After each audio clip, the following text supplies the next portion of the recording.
یہ دیکھو کیا سوال پوچھا انہوں نے، ہم بستری کا شرعی طریقہ۔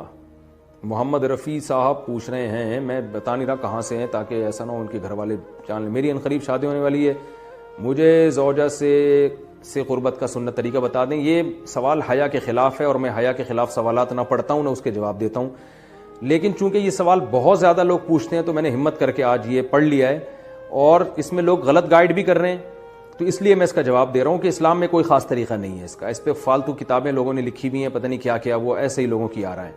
تو یہ چیز نیچرل ہے۔ جیسے کوئی پوچھے کھانا کھانے کا طریقہ کیا ہے، تو بھائی منہ میں نوالا ڈال کے چباؤ، نگل لو، خود بخود فطرت سکھاتی ہے انسان کو، تو ایسی زوجہ کے قریب فطرت خود سکھا دیتی ہے۔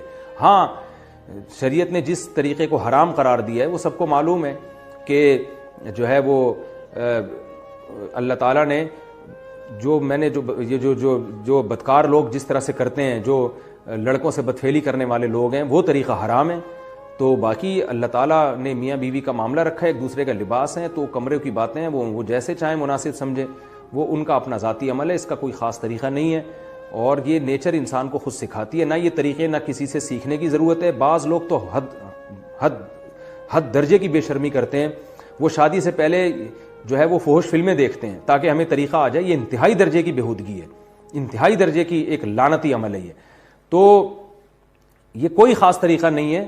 میاں بیوی ایک دوسرے کا لباس ہیں، وہ جس طرح سے ایک دوسرے کو سیٹسفائی کر سکتے ہیں وہ کر لیں، تاکہ ان کی توجہ کسی اور طرف نہ جائے، وہ حلال کی تسکین ان کی بند کمرے کے اندر ہو جائے۔ اور یہ باتیں لوگوں سے شیئر بھی نہیں کرنی چاہیے۔ آج یہ بھی ایک حرام کاری ہو رہی ہے، میں بہت سخت الفاظ استعمال کر رہا ہوں اس لیے کہ یہ، اور میرے پاس کوئی ہلکا لفظ نہیں ہے۔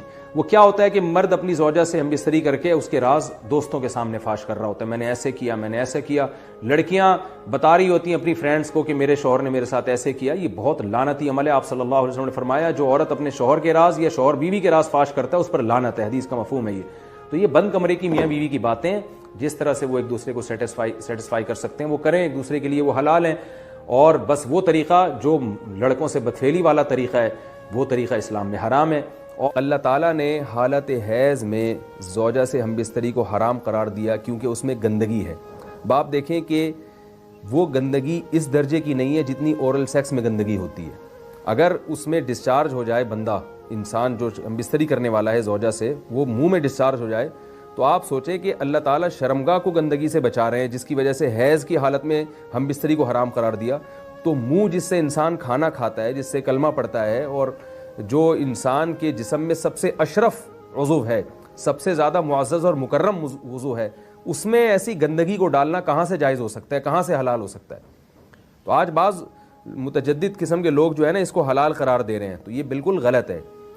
تو یہ بات خوب ذہن میں رکھیں کہ اورل سیکس کے ذریعے اپنی خواہش کو پورا کرنا اس طور پر کہ ڈسچارج ہو جائے انسان عورت کے منہ میں، بیوی کے منہ میں، یہ بالکل حرام ہے، بالکل ناجائز ہے، کیونکہ منی ایک غلیظ اور ناپاک اور گندگی ہے اور ناپاک اور نجس چیز ہے۔